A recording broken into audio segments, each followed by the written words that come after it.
আমি আজকে থেকে আর কোনো কথা বলবো না, চুপ থাকবো। পুরো বাংলাদেশে দেখি ওনারা কতটুকু বাড়তে পারে, কতটুকু যাইতে পারে, আমরা সেই মাত্রাটা দেখব। সার্জিসের গাড়িতে একটু আগে হামলা হয়েছে, ছাত্রদল হামলা করেছে এবং সেখানে গাড়িগুলা ভাঙচুর করেছে। আমরা সেখানে রওনা দিচ্ছি। আমাকে তো হামলা করা হয়, তারা একটা জাস্টিফিকেশন দিয়েছে যে আমি কথা বলি নাকি, এই জন্য আমি আজকে থেকে আর কোনো কথা বলবো না, চুপ থাকবো। পুরো বাংলাদেশে দেখি ওনারা কতটুকু বাড়তে পারে, কতটুকু যাইতে পারে, আমরা সেই মাত্রাটা দেখব। তাহলে সার্জিস আলমের গাড়িতে কেন হামলা হলো? একটু আগে হামলা হয়েছে সিলেটে, 5 প্লাটুন হলো বিজিবি নামানো হয়েছে।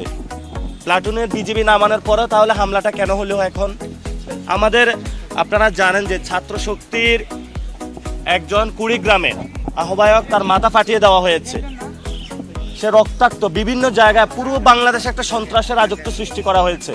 আমরা সন্ত্রাসের রাজত্ব বাংলাদেশে দেখতে চাই না।